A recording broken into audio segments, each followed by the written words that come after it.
আগ্রাসন এর বিরুদ্ধে যেমন বাংলাদেশ যুব অধিকার পরিষদ পদক থেকে সোচ্চার ছিল, সার্বভৌমত্বের ক্ষেত্রে বাংলাদেশ যুব অধিকার পরিষদ কখনো ছাড় দিবে না।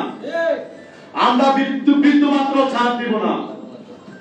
এই শেখ হাসিনার আমলে গতকালকে পুলিশের ওয়েবসাইটে থেকে 2018 থেকে 2023 সাল পর্যন্ত 2018 থেকে 2023 সালের ডিসেম্বর পর্যন্ত ওয়েবসাইটে থেকে পুলিশ ওয়েবসাইটে থেকে ঘোষণা করা হয়েছে 16,355 জনকে গুম করা হয়েছে।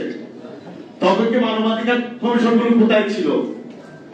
এই আওয়ামী লীগের আমলে 1600-এর উপরে মানুষকে গুম করা হয়েছে, বিচার বহির্ভূত হত্যাকাণ্ড হয়েছে 700 জনের উপরে।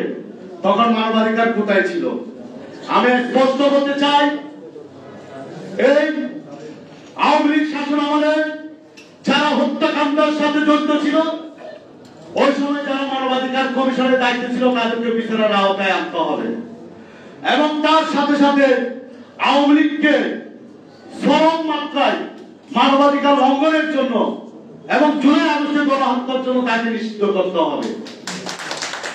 তাকে নিষিদ্ধ করার জন্য অনেকগুলো অপরাধ বাংলাদেশে আছে। মানবাধিকার ভুলুণ্ঠিত করেছে, গুম করেছে, গণহত্যা চালিয়েছে, গণতন্ত্রকে হত্যা করেছে, যেটা মানুষের সাংবিধানিক মৌলিক অধিকার, ভোটাধিকার, সেটা কেড়ে নিয়েছে। এইসব অধ্যায়ে স্পষ্টভাবে আওয়ামী লীগকে নিষিদ্ধ করতে হবে।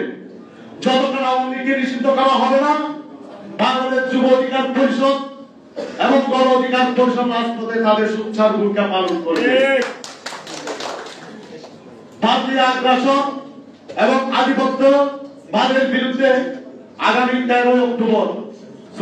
13 ডিসেম্বর জাতীয় প্রেস ক্লাবের সামনে বাংলাদেশ যুব অধিকার পরিষদের সমাবেশ আছে।